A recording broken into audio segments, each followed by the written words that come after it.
They say ghosts don't exist, but I swear the past found a way to email me. My name is Victor Price. I'm 58 years old, a military historian based out of Charlottesville, Virginia. I've been a widower for nearly 8 years. My son, Leo, is 21 now, a junior at UVA. Or, at least, he used to talk to me like he was. It started on a Tuesday. I was sitting at the dining room table surrounded by Civil War journals and empty coffee cups, the kind of clutter that only happens when you've been living alone too long. That's when the email came in. No subject line, just a PDF attachment and the words, "Thought you should know. A friend."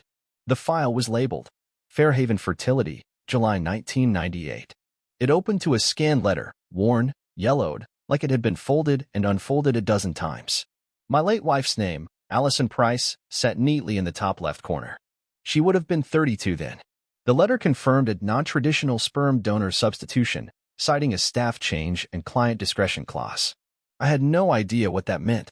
Underneath, it was a second page, a receipt. Her signature. My stomach dropped. At first, I laughed. Out loud, right there in the quiet kitchen. Some troll with too much time trying to mess with an old man's head. But once the laughter stopped, the silence felt different. Heavy. Watching. I sat back, rubbing my jaw, trying to remember anything strange from that year. We'd been trying for a baby. It had been hard. I remember the appointments, the shots, the night she cried in the bathroom when the test came back negative again. But this wasn't in the scrapbook. I didn't mention it to Leo. He'd been distant lately, short with texts, skipping Sunday dinners. I chalked it up to college stress or growing pains. But now, I wasn't so sure. That night, I pulled out our old photo albums from the attic. I found the one from Leo's first year. There was something about the way his baby hair curled, lighter than mine ever was. The shape of his nose. It looked familiar, but not like me. I sat on the couch until 2 in the morning comparing photos, flipping back and forth between my father's face, my baby pictures, and Leo's. Maybe I was just paranoid. Maybe grief had made me stupid.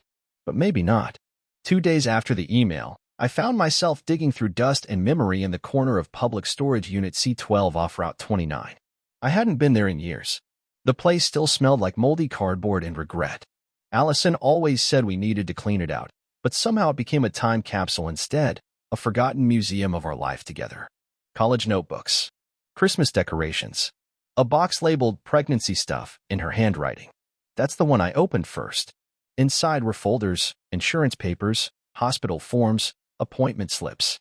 Most were unremarkable, but then I saw it. A small, steel lockbox tucked behind an old heating pad. The key, blessedly, was taped to the bottom. Inside that box was the truth. Medical records from the Fairhaven Fertility Center. Intake forms, consent sheets. I knew her handwriting. Neat, slanted, confident. But one line stopped me cold. Donor sample. Approved. Alt source confirmed by AL. That was it. Just initials. No explanation. Underneath was a torn letter, half burned at the edge, like she'd tried to destroy it and couldn't follow through. I could still make out most of it. I know you're scared, but this isn't about him anymore. It's about giving us a chance to be a family. You said you trusted Alan. I believe he's doing what's best. Let's not question a blessing. Alan. I didn't recognize the name, not at first. But when I looked at the Fairhaven forms again, I found it, Alan M., technician of record. No last name, no contact. And after a half hour of Googling back home, I learned why. He'd disappeared. No LinkedIn. No alumni records. No job trail. It was like Alan had fallen off the face of the earth sometime after 2001. Or erased himself. I didn't sleep that night. I couldn't. I sat at my desk and stared at a single black plastic bag. Inside it was Leo's old travel kit from a camping trip last summer, shaving cream, a comb, and his Gillette razor. I hadn't touched it since he moved back to campus. But the used brush head still held enough DNA to answer the one question that had started eating me alive. The next morning, I paid cash at a private lab 3 towns over and filled out the paperwork using a fake name. I dropped it off without a word. They said results would take a week. It only took 5 days. When the envelope arrived, I didn't open it right away. I just sat there with it in my lap, heart pounding like I was holding a loaded gun. I knew what was inside, even before I saw the words. Paternity not confirmed. Probability of biological relationship, 0%. There it was. In clinical font and sterile language. Leo wasn't my son. Not by blood. Not by chance. Not by accident. I sat there for a long time, staring at that single page until the edges curled in my grip. Whatever story Allison told herself, whatever truth she buried with her, it was now mine to live with. And Leo, he didn't know a damn thing. Leo always hated his mother's death anniversary. Said it felt like a performance, everyone wearing grief-like matching suits. So when I invited him over for dinner that night, I kept it simple. Just the two of us. No speeches. No candles. He showed up around 6, still in his work clothes, khakis, and a half-tucked dress shirt from his internship at that clean energy nonprofit. The one his mother would have bragged about for weeks. He looked tired. Older than 21 somehow. There were dark circles under his eyes, and a tension in his shoulders that hadn't been there last year. Smells like lasagna, he said, forcing a smile as he set his backpack by the door. You get nostalgic or something? Something like that, I said, wiping my hands and gesturing to the dining room. Dinner was quiet. Awkward. He talked about a project he was pitching, something to do with sustainable urban planning. I nodded, smiled when I was supposed to, but I wasn't really listening. The envelope sat in my jacket pocket like a ticking bomb. When we finished eating, I reached under the table and placed it between us. Leo raised an eyebrow. What's this? I didn't answer right away. Just sat back, watching him. Dad? He asked, suddenly cautious. I need to show you something, I said. He opened the envelope and pulled out the lab report, frowning as he scanned it. His lips moved silently as he read, his eyes narrowing at the medical jargon. What is this? He asked again. A DNA test, I said quietly. From your razor. I ran it 5 days ago. The air in the room shifted. Leo blinked. You tested me? I had to know, I said. I got an email. An old letter from the fertility clinic. It raised questions I couldn't ignore. His face went pale. You went behind my back? You deserve the truth, I said. And so do I. He looked back at the report, then up at me, shaking his head. No, this can't be right. It is. No, he said louder. You're wrong. You're wrong, or this test is wrong. Leo, what the hell is this supposed to mean? He shouted. That I'm not your son? That mom cheated on you? You're just digging this up now? 8 years after she died. I tried to keep my voice calm. I don't think she cheated. I think she made a decision at the clinic. A substitution. Without telling me. He stood up, pushing his chair back so hard it scraped the floor. And you're what? Trying to what? Erase her? Rewrite my whole life? No, I said. I'm trying to find out who made that decision. There was a technician. Alan. I think he's... I don't care who he is. Leo shouted, his face red now. You raised me. You taught me to ride a bike. You made pancakes every Sunday. And now you're acting like that's all fake. I stood too. I never said that. He pointed a shaking finger at me. You just want someone to blame.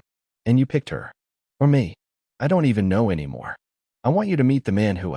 I don't want to meet anyone, he shouted. And I sure as hell don't want to be part of whatever sick investigation you've got going. His voice cracked on that last word. For a second, I saw him not as a grown man, but as the kid who used to fall asleep on my chest watching documentaries he didn't understand. And now he looked at me like I was a stranger. You need help, he said, grabbing his backpack. You seriously need help. Then he was gone. The door slammed. The sound echoed through the empty house like a gunshot. I stood there, staring at the lasagna. Still warm. She lied. And now he hated me for finding out. Not the next day. Not the next week. The silence between us became another layer of grief I didn't know how to carry.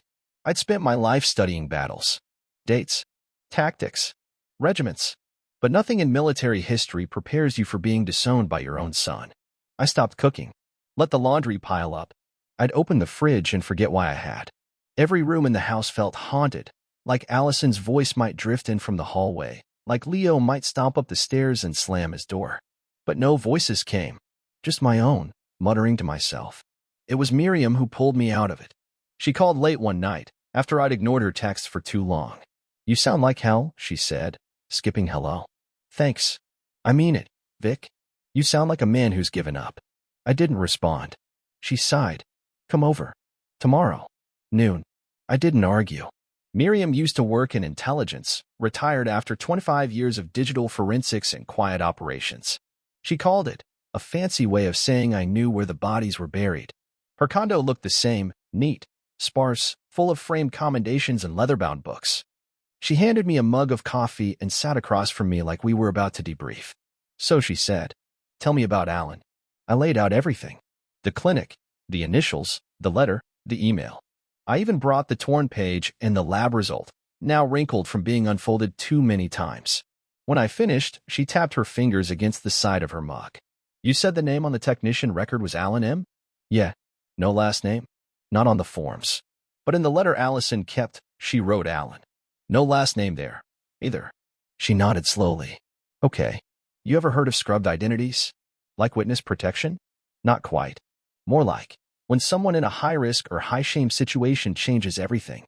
Phone, name, digital footprint. People do it for lots of reasons. Money, fraud, escape. You think Alan did that?" "I think he had help." She turned her laptop around and opened a database. Government level. The kind civilians don't get access to without knowing someone who still has clearance. It took 3 hours. We cross-referenced employment records, tax documents, licensing boards. Then she froze. "Here," she said, pointing. "Alan Mercer.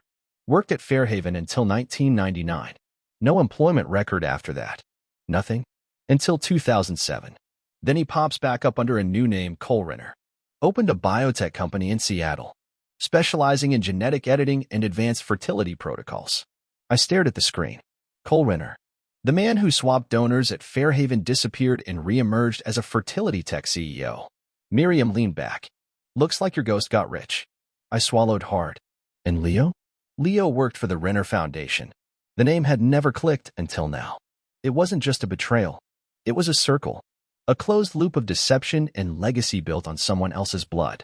I felt something shift inside me. A strange calm. I wasn't helpless anymore. Now I had a name. It's funny how quickly a lie unravels when you pull the right thread. After Miriam traced Alan Mercer to Cole Renner, I couldn't sleep. Not out of grief anymore, but obsession. I dug through every article, every video interview, every public speech. Cole Renner, champion of ethical science, philanthropist, founder of a foundation for fertility transparency and advocacy. It made me sick. And then I saw the board of directors. Right there on the foundation's about page, smiling in a navy blazer and pin. Leo, my son, and turning for the man who had erased me from his biology. He didn't even know. That lit the match. Over the next week, Miriam and I put together a timeline.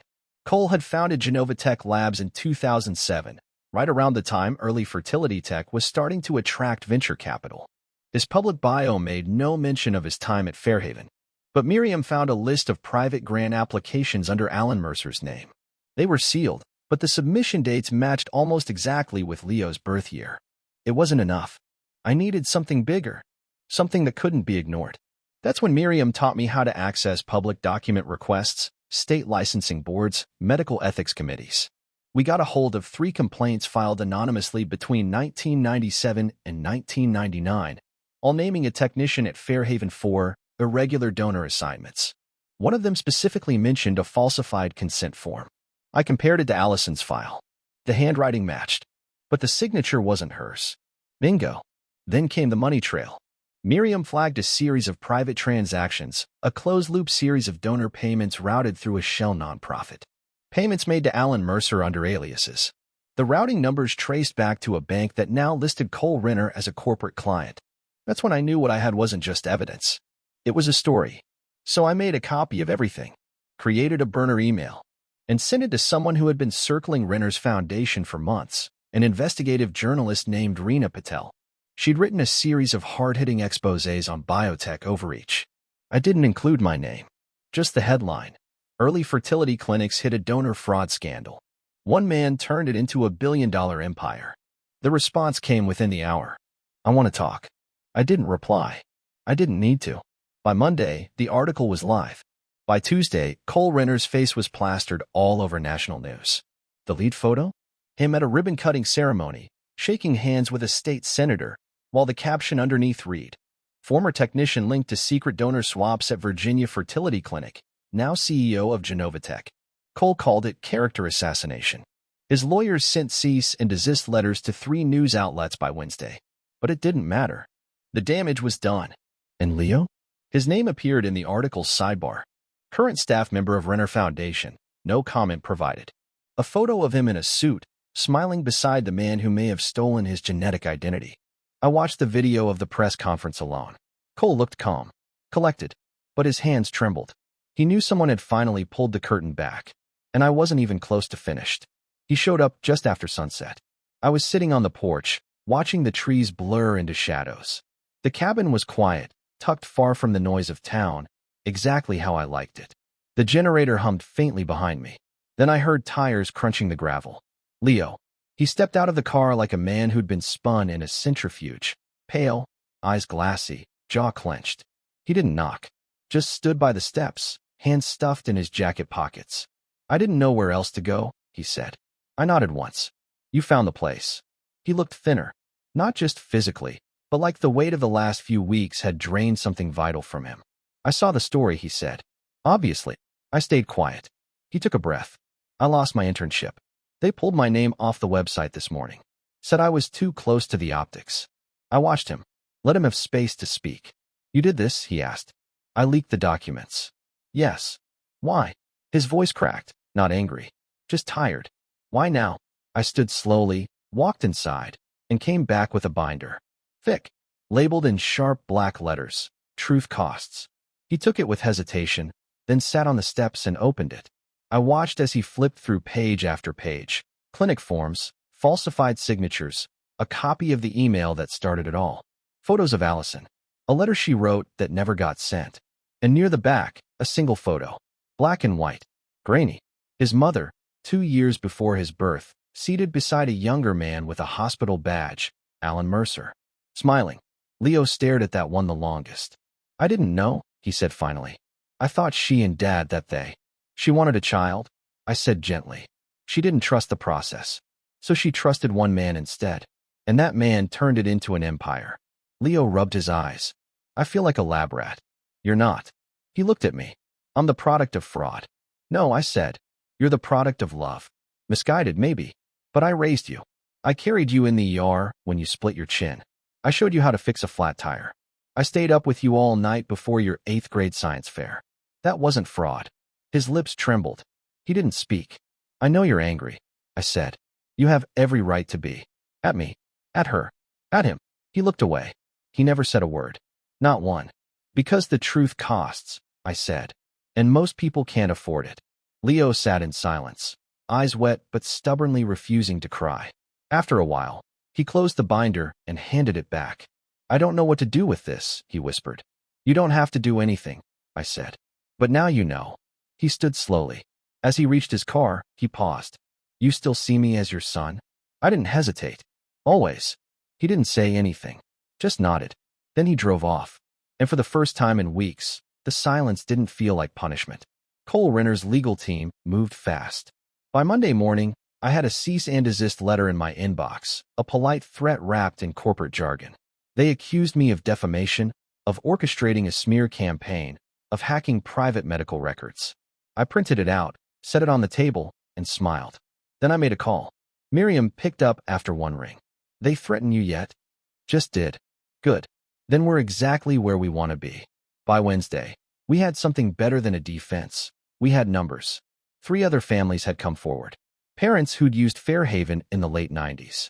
Each had stories of paperwork inconsistencies, sudden donor substitutions, missing signatures. Miriam compiled their testimonies, added timelines, donor logs, billing records. Then we called a lawyer. Her name was Evelyn Tran, class action specialist, former federal prosecutor. When I met her in her downtown office, she barely glanced at the stack of evidence before saying, "You're going to need a bigger conference room." We filed the paperwork the following Friday. Turner et al. v. Genova Tech and Cole Renner. Claims of medical fraud, consent violations, identity tampering, and unjust enrichment. The press picked it up before we could finish our coffee. And for the first time, Cole Renner looked rattled. He made a statement through a PR firm, called it a misunderstanding, an administrative anomaly from a now-defunct clinic, and insisted Genova Tech had nothing to do with it. But the stock market didn't care. By Monday, his company's valuation had dropped 30%. Investors panicked. Interviews were pulled. Speaking engagements canceled. And Leo? He was collateral damage. Not just a former intern, but a name in the story. A confused young man unknowingly caught in the middle of a biotech scandal. Reporters started reaching out to him directly. He went dark, deleted his LinkedIn, locked his social accounts. I didn't blame him, but I wasn't done. The legal fire was one thing, but I wanted the story told in my words, on my terms. So I opened a Word doc and started typing. Late nights, early mornings, chapter by chapter. What started as notes turned into a memoir. Not long, just a few pages. A single chapter called Blood is Not the Blueprint. I uploaded it to a blog site and quietly shared it on a few parent forums. Then I posted it to Reddit, under my real name, with no fanfare. It went viral in 6 hours. People didn't just read it. They flooded the comments with stories, some eerily similar. Donor-conceived adults, parents, even former fertility employees. One comment just said, "You said what we couldn't." By Thursday, I got a call from a podcast producer, then a book agent, then a documentary crew. I said no to all of them. This wasn't about fame. This was about truth. On Friday afternoon, Cole Renner stepped down as CEO of Genovatech. The board released a statement, irreconcilable reputational risk. But it was Leo's silence that lingered. Until Sunday. That's when he texted me. "I'm out. I quit the foundation. I'm starting something new. Just a site for donor-conceived people to find each other. Nothing fancy. Just real. I'm calling it Rooted. Hope that's okay." I stared at the message, throat tight. I typed back, "It's more than okay. It's everything." That night, I sat on the porch again. No more maps. No binders. Just a blanket and a bourbon and the slow rhythm of justice finally breathing. The grave hadn't changed, but I had. It was a gray morning, the kind Allison used to say was perfect for reading in bed. The cemetery was quiet, the trees swaying gently, leaves whispering overhead. I brought no flowers. Just a folded note in my jacket pocket. Her stone was simple. Allison Renee Price. Beloved wife and mother. I stood in front of it for a long time, unsure where to start. I thought I'd have more questions, I said quietly, but I think I already asked them all. A breeze moved through the grass, soft as breath. "I'm not here to dig up more secrets," I continued. "You did what you thought you had to. You made choices. Some without me. And I spent a long time being angry about that." I exhaled slowly. "But the thing is, I still remember how you held him that first night. How scared you were. How you whispered, 'He's ours.' No matter what." I knelt down and placed the note on the stone. "Turns out, you were right. He's still ours. Just not the way we thought." I stood, brushed the dirt from my hands, and gave a small nod. "I'm done now. You can rest." On the drive back to the cabin, I stopped by the mailbox. A single envelope waited inside. No return address. Inside was a letter, handwritten, careful print. "Dad, I've been thinking a lot about everything. About who I am. About who you are. I'm not ready to say it all out loud. Not yet. But I wanted you to know, I'm not confused anymore. I'm not angry. I'm just learning how to carry it. What you did, it mattered. All of it. The birthdays. The breakfasts. The lectures I hated. The lectures I needed. I may not be your blood, but I'll always be your son. Love. Leo." I read it twice. Then I folded it carefully and placed it beside my wallet. Outside, the trees were turning. Fall had come quietly this year. No fireworks of color, just a slow, steady shift from green to gold. And for once, I didn't feel like chasing it. I just watched it happen.